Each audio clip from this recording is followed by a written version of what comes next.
to Bible Fiber, where we are encountering the textures and shades of the biblical tapestry through 12 minor prophets, 2 reformers, and 1 exile. I am Shelley Neese, president of the Jerusalem Connection, a Christian organization devoted to sharing the story of the people of Israel, both ancient and modern. Our sponsor of today's episode is Jim Werner, who's kindly dedicated his sponsorship to my family.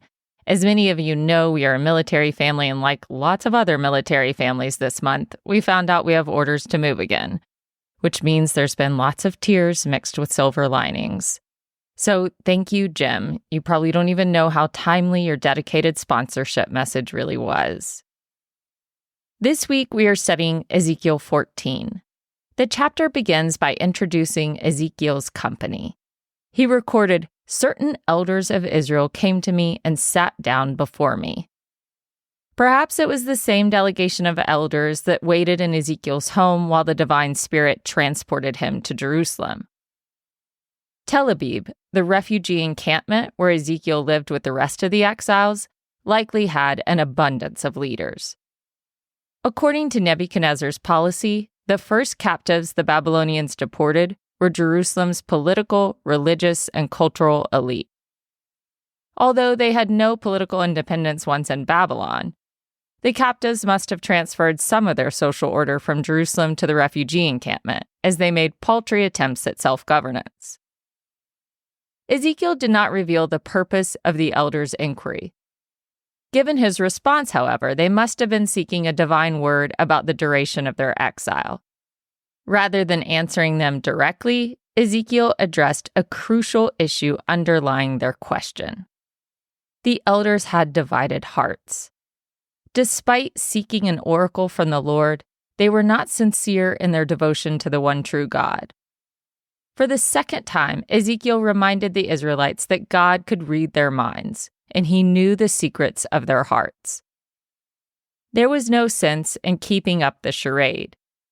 Even if they refrained from idolatrous practices, they possessed idolatrous hearts.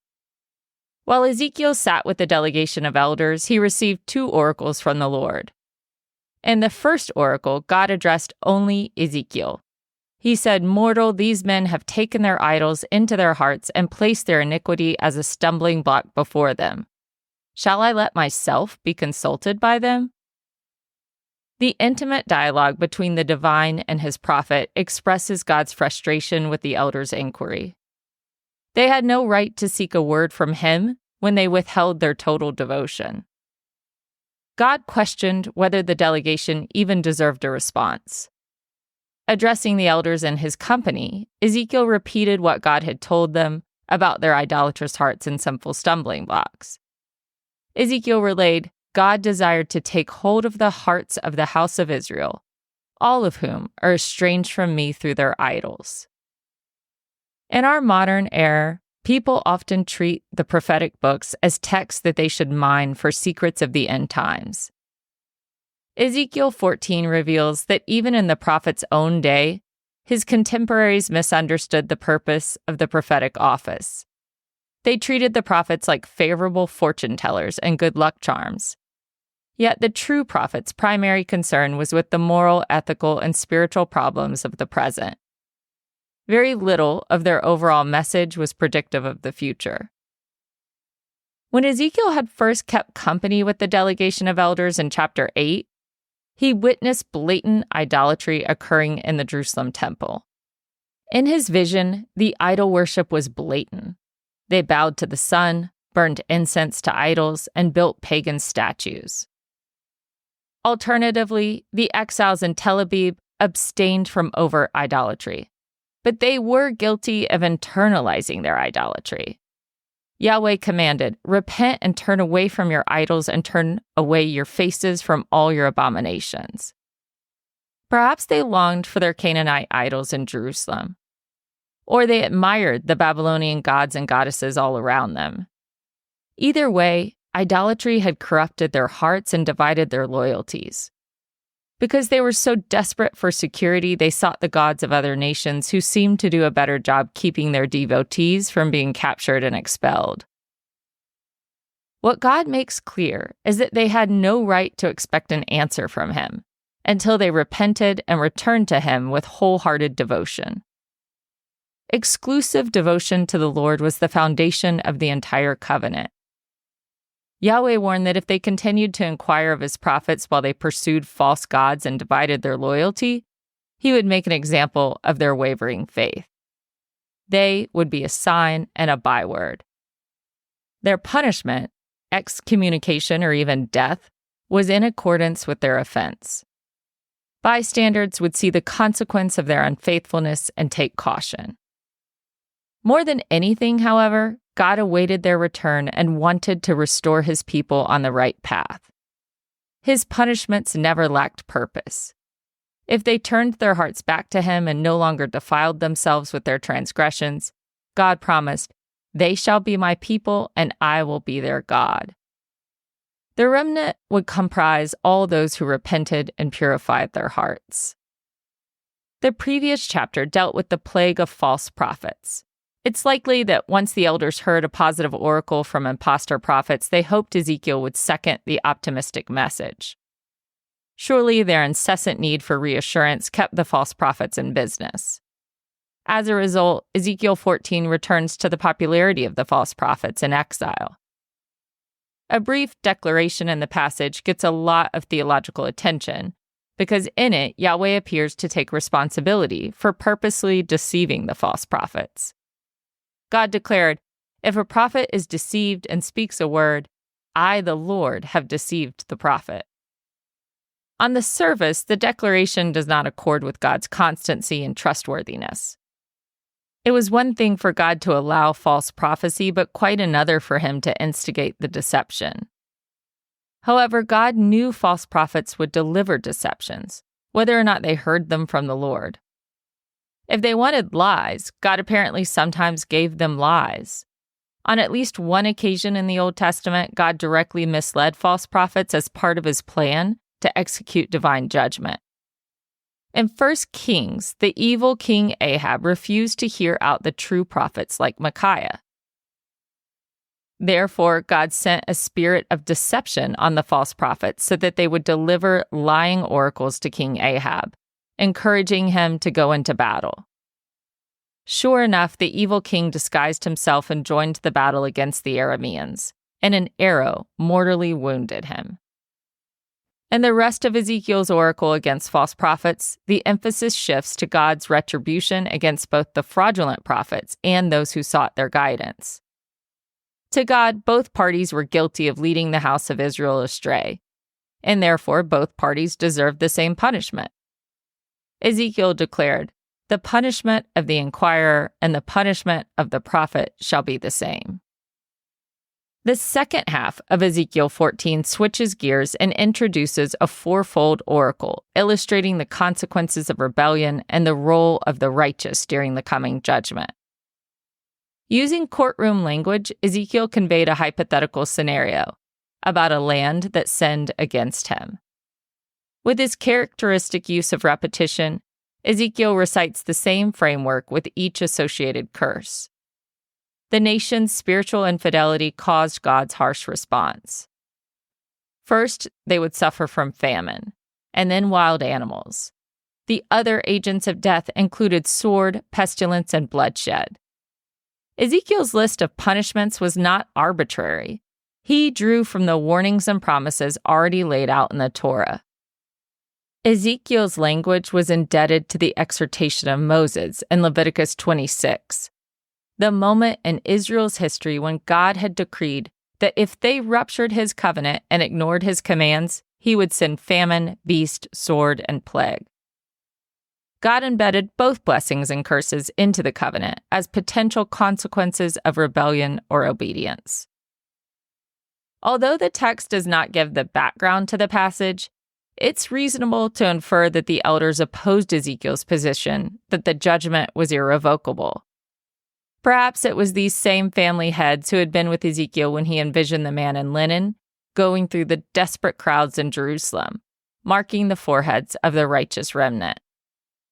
They held on to the hope that by having enough righteous people in Jerusalem, they could save the entire city. Most likely they had friends and family who remained in Jerusalem who they figured God would deem righteous. Would God cancel his judgment for the sake of their relatives? Twice in the past, when God readied his punishing hand, righteous leaders intervened on behalf of the people to negotiate with God to lessen his wrath. At Sinai, Moses invoked the patriarchs to stay God's hand. Abraham pleaded with God on behalf of the few righteous people in Sodom to spare the city. The elders in exile hoped that perhaps once again God would withhold his wrath for the sake of even a few. However, Ezekiel's job was not to intervene on behalf of the exiles of the Jerusalemites. Because God is just, he would spare the righteous, but only them. No one would get to ride their coattails. Ezekiel responded, even if Noah, Daniel, and Job, these three were in it, they would save only their own lives by their righteousness. These three figures were paragons of righteousness. Yet God says that even if they were present in the sinful land, he would not reverse his judgment for the sake of the three. Their righteousness would only protect themselves, not the entire community. Noah was the only blameless person on earth at his time. Job was so virtuous that even Satan took notice. Neither Noah nor Job were Israelites. They preceded the Abrahamic and Mosaic covenants. Yet their stories of faith and perseverance carried on in Israel's faith tradition. Although in their day wickedness surrounded Noah and Job, they exemplified loyalty to the one true God. Everything and everyone surrounding them was destroyed. Both Noah and Job saw their own lives preserved. The presentation of two timeless heroes makes sense, given the case that the elders tried to make about the saints vicariously saving the sinners. Of the three righteous men, only the identification of Daniel is debatable. Of course, the first Daniel to consider as a candidate is the biblical Daniel. Daniel and Ezekiel were contemporary prophets and fellow exiles. While Ezekiel ministered to the exiles in Tel Abib, Daniel ministered in Babylon, the heart of the empire. However, Daniel was among the first wave of deportees in 605 BCE. By the time of Ezekiel's first vision at the river Chebar, Daniel had been in Babylon for 15 years. Since the Babylonians captured him during his adolescence, he was likely younger than Ezekiel. As the book of Daniel attests, he was a role model Israelite in exile. He received favor and attention from the Babylonian king, but his loyalty to Yahweh remained undivided. Although 15 years seems a short time for Daniel's reputation for righteousness to reach such heights, perhaps news of his miracles inspired the exiles in Tel Abib. Perhaps the exiles already considered Daniel a hero of the faith during his own lifetime. If so, Ezekiel's choice of Daniel made sense. His point was that not even Daniel, the most righteous of the exiles, could save Jerusalem from judgment. However, if Ezekiel was referring to the biblical Daniel, he spelled his name slightly different. Rather than Daniel, the Hebrew long form, he spelled it as Dan-el, the short form. Incidentally, when archaeologists found a cache of literature in the ancient city of Ugarit, they found evidence of a legendary Syrian king named Dan-el. According to the epic, which dates to 1400 BCE, Dan-el was a wise and righteous king, a model of virtue and justice. Dan-el protected the orphans and widows, a priority for righteous biblical leaders as well. Some biblical historians suggest that Ezekiel might have been referring to the ancient king Dan-el, a legend that was surely familiar to anyone in the ancient Near East. Israelites were not immune to their neighbors' history and traditions. The theory goes that Ezekiel included the bygone pagan king as an example of virtue in a time and place full of vice. However, plenty of scholars have a hard time believing that Ezekiel would have picked a pagan king as an exemplar of righteousness. In the whole of Ezekiel's prophecies, he is always black and white and never gray about the evils of idolatry and pagan influence. Biblical prophets were not in the habit of referring to any Gentile outsider as a spiritual role model, even if that individual had led an upright life in other ways. Despite the discovered existence of an ancient Dan-el, the biblical Daniel still seems a more likely candidate. It is certainly possible that Ezekiel and his fellow exiles heard of the miracles and wonders associated with the brave prophet. It is easy to imagine the Tel Abib exiles praying for Daniel as he represented them in Babylon, the seat of the crown. Rumors must have trickled down of his many deeds. They likely heard how he successfully interpreted Nebuchadnezzar's dream, even when none of the royal wise men could fathom its meaning. Surely word spread when Daniel survived the lion's den. It's easy to envision the exiles rejoicing over the news of Daniel's 3 friends enduring the fiery furnace. Given this background, it's understandable that even in his own lifetime, he achieved popular status in the Israelite Hall of Fame. Ezekiel listed Israel's earliest heroes, Noah and Job, with one of their most recent, Daniel. If we only consider their life and spiritual achievements rather than their time, Daniel is an excellent addition to the trio. Whatever the identity of Daniel or Dan-el, the point of Ezekiel's prophecy was that even if 3 giants of the faith were in Jerusalem, nothing could remove the collective guilt of the city. God would not grant a full pardon on behalf of a handful of righteous individuals. Once Ezekiel establishes that the righteous will be pardoned and the unrighteous punished, he explains that some of Jerusalem's inhabitants will narrowly escape on their own. Those escapees must not be confused with the prophesied remnant. Ezekiel said there will be some survivors, sons and daughters, who will be brought out of it. God did not rescue these survivors according to their own merit. They escaped. When the new wave of exiles arrived at Tel Abib after Jerusalem's fall, they would serve as witnesses to Jerusalem's last days. Despite experiencing the severity of God's wrath, they remained unrepentant and unreformed. The escapees and pious lifestyle would shock the older generation of exiles, and only at that point would the elders understand the justice of Yahweh's judgment. Ezekiel included in his call for repentance and return all the aliens who reside in Israel. Besides the native Israelites, God longed for the return of the Gentile proselytes living in their midst. All Israelites and all Gentiles who claimed to follow Yahweh had to recommit wholeheartedly to him. For my Christian listeners, I hope you can see yourselves in this call out. No one can hold idols in one hand and God in the other. Yahweh requires total allegiance. Outward obedience, attending church, maintaining daily devotionals, and keeping gratitude journals, does not overcome inward indifference towards God. I know in my life it does not take much to hinder my pursuit of God or distract my attention. It is easier to accomplish spiritual tasks than it is to do the work of internal examination. Thank you for listening, and please continue to take part in this Bible reading challenge. Join us next week in studying Ezekiel 15. Also, one more thing. If you like Bible Fiber and it's been helpful to you in your own journey of biblical literacy, please leave a review for the podcast on Apple Podcasts or Spotify or wherever you listen. It helps others find the show. And please keep the nation of Israel and the hostages in Gaza in your prayers. For all the biblical references each week, please see the show transcript on our blog or by signing up for our emails at thejerusalemconnection.us. I don't say all the references in the podcast, but they are all in the transcript. Send me a message, I'll respond. Bible Fiber is available on YouTube or wherever you listen to your podcast.